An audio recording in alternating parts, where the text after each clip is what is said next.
నమస్తే, welcome to BRK in depth. నేను విజయ. కోటి సంతకాలు, శతకోటి విమర్శలు, అనంత కోటి అవమానాలు అన్నట్టుగా మెడికల్ కాలేజీల ప్రైవేటీకరణపై ఏపీలో అటు వైసీపీ టీడీపీ మధ్య రాజకీయ రచ్చరచ్చగా మారింది. అంతేకాదు, public private partnership PPP versus YCP అన్నట్టు పొలిటికల్ హీట్ రాజుకుంది. మెడికల్ కాలేజీల ప్రైవేటీకరణ అంశం ఏపీ రాజకీయాల్లో రచ్చరచ్చగా మారింది. ఇక పబ్లిక్ ప్రైవేటు పార్ట్నర్షిప్ పేరుతో పీపీపీ ముందుకొస్తే దానికి వ్యతిరేకంగా వైసీపీ నిలిచింది. ఇది వైద్య విద్యపై చర్చ కాదు, పీపీపీ వర్సెస్ వైసీపీ అన్నట్టు రాజకీయ సమరం రాజుకుంది. మెడికల్ కాలేజీలు ప్రైవేటీకరిస్తున్నారని ఆరోపిస్తూ ప్రభుత్వ నిర్ణయాన్ని తప్పుబడుతూ 2 నెలల క్రితం వైసీపీ ఉద్యమం చేపట్టింది. మెడికల్ కాలేజీల ప్రైవేటీకరణను వ్యతిరేకిస్తూ వైసీపీ శ్రేణులు గత 2 నెలలుగా పలు రకాలుగా నిరసనలు తెలిపింది. అందులో భాగంగా ప్రజల నుంచి ప్రభుత్వ నిర్ణయానికి వ్యతిరేకంగా సంతకాలు సేకరించింది. 2 నెలల్లోనే 1,04,11,136 మంది సంతకాలు చేశారని వైసీపీ చెబుతుంది. ప్రతి గ్రామంలో కూడా ప్రజలు స్వచ్ఛందంగా ముందుకు వచ్చి సంతకాలు చేశారని వివరించింది. ఇక ప్రైవేటీకరణకు వ్యతిరేకంగా రచ్చబండ కార్యక్రమం కూడా గ్రామ స్థాయి నుంచే 1,00,000 సంతకాల సేకరణ ప్రారంభమైందని పార్టీ నేతలు చెబుతున్నారు. ఇక వివిధ దశల్లో సంతకాలు చేసిన పత్రులను తాడేపల్లికి చేర్చారు పార్టీ నాయకులు. ఇక పత్రులను తాజాగా జగన్ గవర్నర్కు అందజేశారు. మెడికల్ కాలేజీల ప్రైవేటీకరణకి వ్యతిరేకంగా 1,04,00,000 మంది ప్రజలు సంతకాలు చేశారని వైసీపీ వెల్లడించింది. ఇక విద్యార్థులు, వైద్యులు, మేధావులు అన్ని వర్గాల నుంచి మద్దతు లభించిందని తెలిపింది. కూటమి ప్రభుత్వం పీపీపీ విధానం పేరుతో ప్రభుత్వ మెడికల్ కాలేజీలను ప్రైవేటీకరణ చేయాలని ప్రయత్నిస్తుందని ఆరోపించింది. వైసీపీ హయాంలోనే 17 ప్రభుత్వ మెడికల్ కాలేజీలు నిర్మించామని ఆ పార్టీ గుర్తు చేసింది. ఇక ప్రభుత్వ రంగంలో వైద్య విద్యను బలోపేతం చేయడమే లక్ష్యంగా తాము మెడికల్ కాలేజీలు నిర్మించామని చెప్తుంది. గవర్నర్ను కలిసిన జగన్ ప్రభుత్వ మెడికల్ కాలేజీల ప్రైవేటీకరణకు వ్యతిరేకంగా తీవ్రంగా స్పందించారు. మెడికల్ కాలేజీలు, ఆసుపత్రులు ప్రైవేటు చేతుల్లోకి వెళ్తే ప్రభుత్వ నియంత్రణ ఉండదని, దానివల్ల ప్రజలు తీవ్ర దోపిడీకి గురయ్యే ప్రమాదం ఉందని హెచ్చరించారు. ప్రభుత్వ ఆధీనంలో ఉంటేనే వైద్య సేవలపై పూర్తి నియంత్రణ ఉంటుందని చెప్పారు. ఇక ప్రైవేటీకరణ జరిగితే చికిత్స ఖర్చులు అమాంతం పెరుగుతాయని, పేద ప్రజలకు వైద్యం అందని దూరంలోకి వెళ్లే పరిస్థితి ఏర్పడుతుందని విమర్శించారు.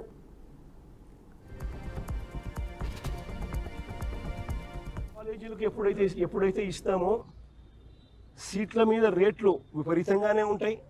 ప్రైవేట్ మెడికల్ కాలేజీలు ఎప్పుడైతే వస్తాయో ప్రైవేట్ టీచింగ్ హాస్పిటల్స్ కూడా ప్రైవేట్ అయిపోతాయి. ఇంక అందరూ ప్రైవేట్ అయినప్పుడు కాంపిటీషన్ ఎక్కడుంది? అంతా ప్రైవేట్ ఎక్స్‌ప్లాయిటేషనే. మేము ఇంత ఛార్జ్ చేస్తాము, 4 లక్షలు, నువ్వు 5 లక్షలు ఛార్జ్ చేసి సరిపోతుంది, అందరం కలిసి పంచుకుందామనే లెవెల్లోకి అందరూ తయారవుతారు. ఇది జరగబోయేది. దీన్ని చెక్కు పెట్టడం కోసం వైఎస్ఆర్ కాంగ్రెస్ పార్టీ ఉద్యమ బాట చేపట్టింది. చంద్రబాబు నాయుడు స్కాముల విషయంలో 4 అడుగులు ఎక్కువ వేసేస్తూ ఉన్నాడు. స్కాములు చేయని ఏరియాస్లో కూడా స్కాములు చేస్తూ ఉన్నాడు, చేయకూడని ఏరియాస్లో కూడా. ప్రైవేట్ మెడికల్ కాలేజీని, గవర్నమెంట్ మెడికల్ కాలేజీని ప్రైవేట్కి ఇస్తాడు. ప్రైవేట్కి ఇవ్వడమే ఒక స్కామ్ అయితే, భూమి గవర్నమెంట్ది, మెడికల్ కాలేజ్ కన్స్ట్రక్షన్ గవర్నమెంట్ది, దాంట్లో పనిచేసే వాళ్ళు గవర్నమెంట్ వాళ్ళు, జీతాలు ఇచ్చేది గవర్నమెంటే, కానీ కాలేజీలు మాత్రం ప్రైవేట్ వాళ్ళంట. ఒక్కొక్క గవర్నమెంట్ మెడికల్ కాలేజీలో జీతాలు ఎంతో తెలుసా? ఒక 550 బెడ్, 600 బెడ్ హాస్పిటల్ నడపాలి అని అంటే మెడికల్ కాలేజీలో జీతాలు అయ్యేది, మీరు ఏఐలోకి వెళ్ళి గూగుల్ సెర్చ్ నొక్కండి. ఆ జెమినాయిని అడిగినా, ఏఐలో పర్ప్లెక్సిటీని అడిగినా, చాట్ జీపీటీని అడిగినా కానీ చెప్తుంది. మా వాళ్ళని చెక్ చేయమని చెప్పిన, చెక్ చేయమంటే 5 నుంచి 6 కోట్ల రూపాయలు మినిమం అవుతుంది నెలకు అని. అంటే 60 కోట్ల రూపాయలు సంవత్సరానికి ఒక్కొక్క మెడికల్ కాలేజ్ మీద జీతాల మీద అయ్యే ఖర్చు. అంటే 2 ఏళ్ళకి కలిపితే 120 కోట్లు. అంటే 120 కోట్ల రూపాయలు చంద్రబాబు నాయుడు వాళ్ళకి ఇస్తున్నాడు. ప్రైవేట్ వాళ్ళకు కాలేజీలు, government land, government construction, government హాస్పిటళ్ళు, గవర్నమెంట్ స్టాఫ్తో వాళ్ళకి ఇవ్వడమే కాకుండా ఒక్కొక్కరికి మేలు చేస్తూ గవర్నమెంట్ జీతాలు కూడా వాళ్ళకి ఇస్తూ 2 ఏళ్ల పాటు గవర్నమెంట్ జీతాలు ఇస్తుందంట. అంటే సంవత్సరానికి 60 కోట్లు ఎదురిస్తున్నారు. 10 మెడికల్ కాలేజీలు ఇంటూ 120 కోట్లు అంటే 1200 కోట్లు మినిమం ఎదురిస్తున్నారు. అసలు ఇలాంటి స్కాములు దేశ చరిత్రలో ఎక్కడా ఉండవు. ప్రైవేట్ కాలేజీలకు ఎప్పుడైతే ప్రభుత్వ మెడికల్ కాలేజీలు ప్రైవేటు చేతుల్లోకి వెళ్తే పేద పిల్లలు డాక్టర్లుగా మారే అవకాశాలు తగ్గిపోతాయని జగన్ ఆందోళన వ్యక్తం చేశారు. వైద్య విద్య కేవలం ధనికులకే పరిమితమవుతుందని, సామాన్య కుటుంబాల కలలు కూలిపోతాయని అన్నారు. ఇక చంద్రబాబు నాయుడు ప్రభుత్వం తీసుకొస్తున్న పీపీపీ మోడ్ను వెంటనే వెనక్కి తీసుకోవాలని వైఎస్ జగన్ డిమాండ్ చేశారు. ప్రజల ఆరోగ్యం భవిష్యత్తుతో ప్రయోగాలు చేయొద్దని హెచ్చరించారు. ప్రైవేటు ఆసుపత్రుల్లో వైద్య ఖర్చులు ఇప్పటికే చాలా ఎక్కువగా ఉన్నాయని, అదే పరిస్థితి ప్రభుత్వ రంగంలోకి వస్తే పేదలు తీవ్రంగా నష్టపోతారని చెప్పారు. ప్రభుత్వ మెడికల్ కాలేజీల ప్రైవేటీకరణ అంశం రాష్ట్ర వ్యాప్తంగా చర్చనీయాంశంగా మారిన నేపథ్యంలో వైసీపీ చేపట్టిన కోటి సంతకాల ఉద్యమానికి ప్రజల నుంచి పెద్ద ఎత్తున మద్దతు లభిస్తుందని పార్టీ నేతలు చెబుతున్నారు. ఇక ఈ అంశంపై ప్రభుత్వ వైఖరిపై ఇప్పుడు రాజకీయ వర్గాల్లో తీవ్ర చర్చ కొనసాగుతుంది. ఒకవైపు పీపీపీతో పెట్టుబడుల వాదన, మరోవైపు వైసీపీ వ్యతిరేక భావన. ఈ రాజకీయ యుద్ధంలో గెలిచేదెవరు, ఓడేదెవరు? ఇక ఇదే అంశంపై మనతో పాటు చర్చించడానికి జూమ్ లో జాయిన్ అవుతున్నారు దేవెల్ల మురళి గారు, టీడీపీ నేత. మురళి గారు నమస్తే అండి.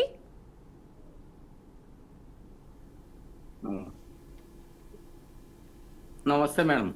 చూసుకున్నట్టయితే ఏదైతే మెడికల్ కాలేజీల ప్రైవేటీకరణం చేయడాన్ని అసలు వైసీపీ వ్యతిరేకిస్తుంది. దీన్ని ఏ విధంగా చూడొచ్చు అంటారు? అది నిజంగానే ప్రజలకు ఉపయోగపడే విషయమే అంటారా? కోటి సంతకాలు, శతకోటి విమర్శలు, అనంతకోటి అవమానాలు అన్నట్టు మెడికల్ కాలేజీల ప్రైవేటీకరణపై ఏపీలో వైసీపీ టీడీపీ మధ్య రాజకీయం రచ్చరచ్చగా మారింది. అంతేకాదు public private partnership PPP versus YCP అన్నట్టు పొలిటికల్ హీట్ రాజుకుంది. ఇక మెడికల్ కాలేజీల ప్రైవేటీకరణ అంశం ఏపీ రాజకీయాల్లో రచ్చరచ్చగా మారింది. పబ్లిక్ ప్రైవేటు పార్ట్నర్షిప్ పేరుతో పీపీపీ ముందుకొస్తే దానికి వ్యతిరేకంగా వైసీపీ నిలిచింది. ఇది వైద్య విద్యపై చర్చ కాదు, పీపీపీ వర్సెస్ వైసీపీ అన్నట్టుగా రాజకీయ సమరం రాజుకుంది. మురళి గారు, మెడికల్ కాలేజీల ప్రైవేటీకరణాన్ని అసలు అవసరం అంటారా? ఈ అంశాన్ని అసలు ఎలా చూడొచ్చు అంటారు? అంటే ఇది ప్రజలకు నష్టాన్ని కలిగించే విధంగా, మధ్యతరగతి ప్రజలకు ముఖ్యంగా ఇబ్బంది పెట్టే విధంగా ఉన్నట్టు కూడా చెప్తున్నారు వైసీపీ నేతలు. దీన్ని మీరు ఏ విధంగా విశ్లేషిస్తారు? అంటే జగన్మోహన్ రెడ్డికి నష్టం జరిగేట్టుగా ఉన్నది, ప్రజలకు నష్టం జరిగేది. ఎందుకంటే తెలుగుదేశం ఈరోజు కూటమి ప్రభుత్వం నారా చంద్రబాబు నాయుడు ఆయన ప్రతి ఒక్క కార్యక్రమం తీసుకునేది ప్రజలకు అందుగడిగా, ప్రజల్ని ఎంతో ఉన్నత స్థాయికి తీసుకొని పోవడానికి ఈరోజు కేంద్ర ప్రభుత్వం కానీ రాష్ట్ర ప్రభుత్వం రెండు కలిసి ఈరోజు ముందుకు సాగుతున్నది. అటువంటి పరిస్థితుల్లో ఈరోజు జగన్మోహన్ రెడ్డి కోటి సంతకాలు ఎందుకు చేసినారనేది నేను ఈ యొక్క బీఆర్కే ఛానల్ నుంచి నిలదీసి అడుగుతున్నా. 5 ఏళ్లలో ఎందుకు ఆ కాలేజీ మెడికల్ కాలేజీని పూర్తి చేయలేదు? ఆ మెడికల్ కాలేజీని ఈరోజు పిల్లలు మాత్రమే లేపి అక్కడికి ఆ యొక్క ఖజానాన్ని దోపిడీ చేసిన వ్యక్తులు, మెడికల్ కాలేజీని పూర్తిగా నిర్మాణం చేయని వ్యక్తులు, ఈ రాష్ట్రాన్ని సర్వనాశనం చేసిన వ్యక్తులు ఎవరైతే జగన్మోహన్ రెడ్డి గారు. దీనికి సాక్షాత్తు మెడికల్ కాలేజీ విద్యార్థులు చెప్తున్నారు, మెడికల్ సంబంధించిన వ్యవస్థలు చెప్తున్నాయి.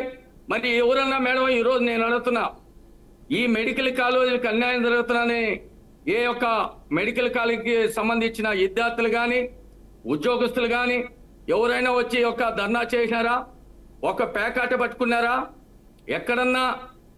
మరి ఈరోజు జగన్మోహన్ రెడ్డి ఏమి చెప్పుకునేదానికి లేకుండా ఆయనకు అవకాశం ఒక ప్రతిపక్ష నాయకుడిగా, ఒక మాజీ ముఖ్యమంత్రిగా, ఒక పులివేంద్ర ఎమ్మెల్యేగా ఏది ఒక అవకాశం ఇవ్వకుండా ఈరోజు రాష్ట్రాన్ని దశ దిశగా పనిచేసుకుంటూ మెడికల్ కాలేజీని ఎందుకు పూర్తి చేయాలంటే ఈరోజు మనం ఈ రాష్ట్రం సర్వనాశనం చేసి 12 లక్షల కోట్లు ఈ రాష్ట్రానికి అప్పు పట్టిపోయినాడు జగన్మోహన్ రెడ్డి. ఈరోజు ఎవరైనా పెట్టుబడులు పెట్టాలంటే అక్కడ భయం వేసే పరిస్థితిలో నారా చంద్రబాబు నాయుడు ఈ రాష్ట్రానికి సమర్థమైన నాయకుడు. ఏదన్నా ఆయన నిర్ణయం తీసుకుంటే ఖచ్చితంగా అది అమలు చేస్తారని ఈరోజు పెట్టుబడులు పెట్టేవాళ్ళంతా వస్తున్నారు. ఈ P4 అనేది ఏంటికంటే అమ్మా, చాలా మంది ఉన్నత స్థాయిలో ఉన్నారు. ఈరోజు పెట్టుబడులు పెట్టడానికి వాళ్ళ కాడ ఆ కాలేజీలు నిర్మాణం చేస్తే మెడికల్ కాలేజీలు మేము దాతలుగా వస్తానంటున్నారు. కానీ మెడికల్ కాలేజీలు ఎక్కడ కానీ ప్రైవేటుకి ప్రైవేటు వ్యవస్థలకు కట్టబెడతానని కానీ ప్రైవేటులు వాళ్ళ చేతిలో పెడతానని ఎక్కడ చెప్పలా. కాబట్టి ఇప్పుడు అన్నా క్యాంటీన్లు కూడా పెట్టాం. అన్నా క్యాంటీన్లకి ఎంతో మందిని దాతలు పెట్టి 5 రూపాయలకి అన్నం పెడుతున్నాం. ఈరోజు ఎన్ని వ్యవస్థలు వచ్చి విశాఖపట్నంలో చూసాం.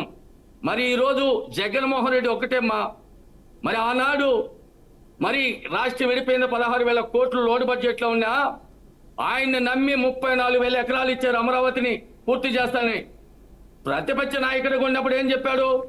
నేను ప్రాంతాలను చిచ్చబెట్టను, ఈడ అమరావతి ఉండాలని చెప్పిన తర్వాత మాట తప్పునని చెప్పి మడవ తిప్పునని చెప్పిన వ్యక్తి అధికారంలోకి వస్తానే మాట తప్పాడు, మడవ తిప్పాడు. ఆఖరికి 3 రాజధానులని మరి 3 ఇటుక పిల్లలు కూడా పెట్టలా. విశాఖపట్నంలో పెట్టలా, కర్నూలులో పెట్టలా, అమరావతిలో పెట్టలా. 5 ఏళ్ళు కాలాచరణం చేసి రైతుల్ని సర్వనాశనం చేసినాడు.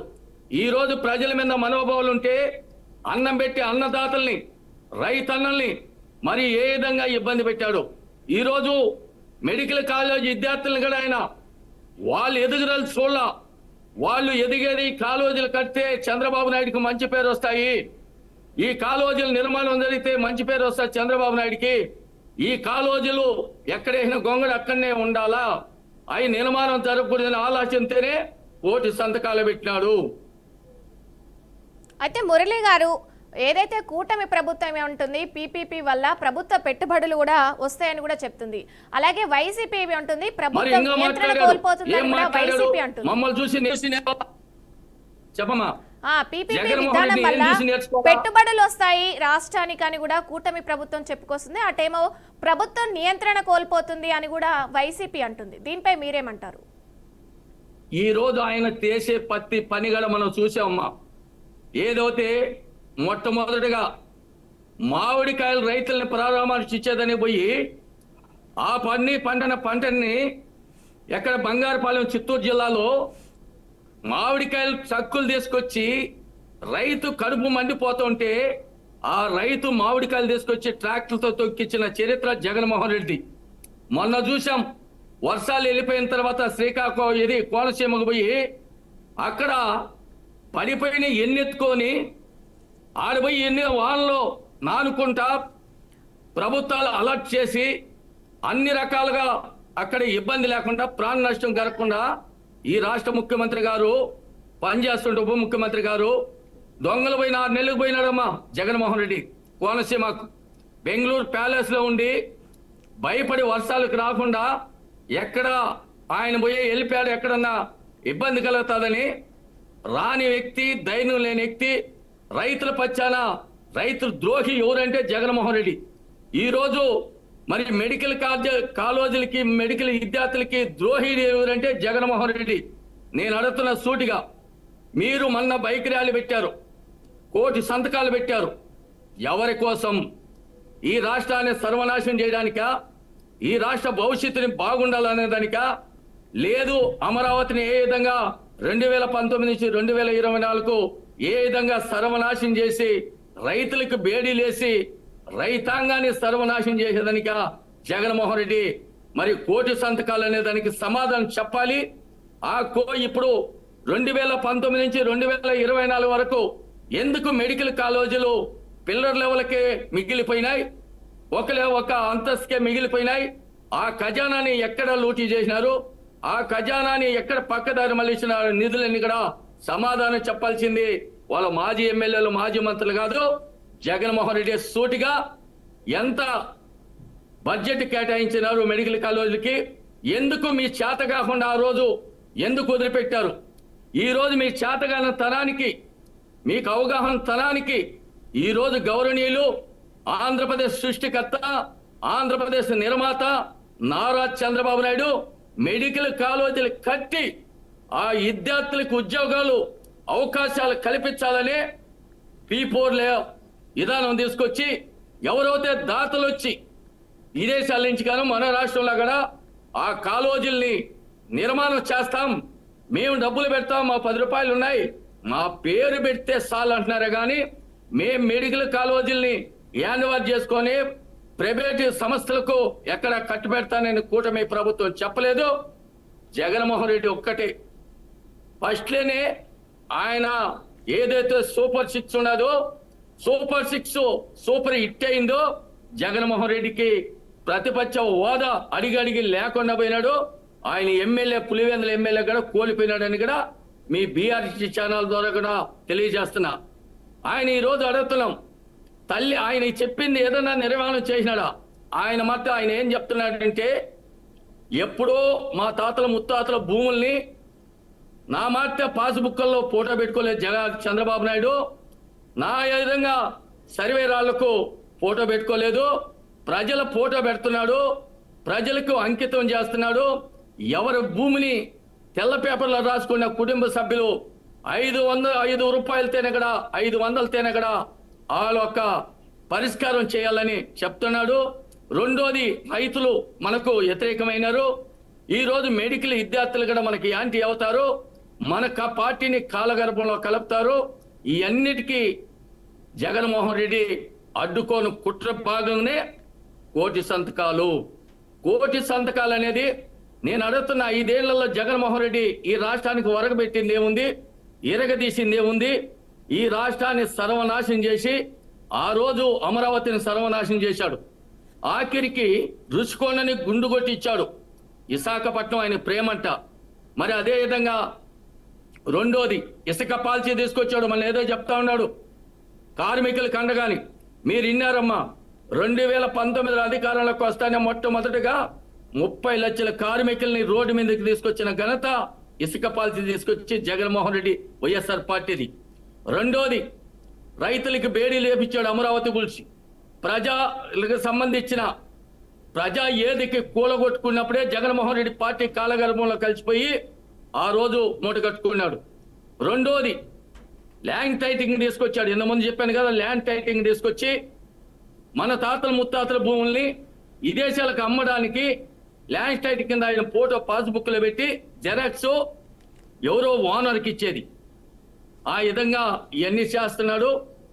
మరి ఈరోజు ఓటమి ప్రభుత్వం ఈరోజు తీసుకునే నిర్ణయాలన్నీ కూడా విద్యార్థులకి తల రాతలు మారుతాయి. మెడికల్ విద్యార్థులకి మెడికల్ వ్యవస్థలు బాగుపడతాయి. ఆయన ఏ నిర్ణయం తీసుకున్నా ఇప్పుడు ప్రపంచ దేశాలు చెప్తున్నారు. ఒకప్పుడు హైదరాబాదు ఏ విధంగా ఉండేది, రాళ్ళు గుండ్లు ఉండే హైదరాబాద్ని సైదరాబాద్ చేసిన చరిత్ర ఒక్క మన నారా చంద్రబాబు నాయుడికి సాధ్యం అంటారు. హైటెక్ సిటీ తెచ్చి ఆ రోజు ఎవరు చేయలేనప్పటికీ దాంట్లోనే జగన్మోహన్ రెడ్డికి ఆయన హైదరాబాద్లో అన్ని నిర్మాణాలు చేసినాడు. ఆ రోజు ఐటీ సిటీ కట్టించాడు, హైదరాబాదు నిర్మాణం చేశాడు, ఔటర్ రింగ్ రోడ్డు మరి ప్రపంచ దేశాలకు సాటి చెప్పాడు. మరి శంషాబాద్ ఎయిర్పోర్ట్ ని నిర్మాణం చేసిన చరిత్ర చంద్రబాబు నాయుడు. మరి ఈ రోజు ఎవరిపైనా ముఖ్యమంత్రి కేసీఆర్ అంటున్నాడు, ఈ రోజు రేవంత్ రెడ్డి అంటున్నాడు. డెవలప్మెంట్ అంటే నారా చంద్రబాబు నాయుడు హైదరాబాద్ డెవలప్మెంట్ అన్నాడు. రేపు పొద్దున కూడా అమరావతిని ఆయన జీవితాంతరం చంద్రబాబు నాయుడు పేరు ప్రఖ్యాతి ఉంటుందని, ఆయన మెడికల్ కాలేజీని ఇవన్నీ అడ్డుకుంటే రేపు చెడ్డ పేరు తేవాల చంద్రబాబుకి అనేది. కానీ ఎటువంటి పరిస్థితుల్లో మెడికల్ కాలేజీ విద్యార్థుల మీద కానీ ఆ కాలేజీల మీద ప్రేమ లేదు. ఆయన కపట ప్రేమ చూశాం. ఆయన ఇంత ఇదిగా చెప్పేప్పుడు సొంత చెల్లినే మెడబట్టి నూరికేసిన వ్యక్తి, సొంత జన్మనిచ్చిన తల్లిని గెట్టేసిన వ్యక్తి.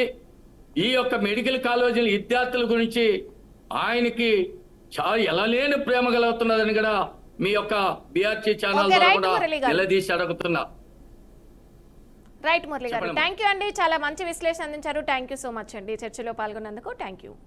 ఇది ఇవాల్టి BRK in depth. Keep watching BRK news Telugu సత్తా.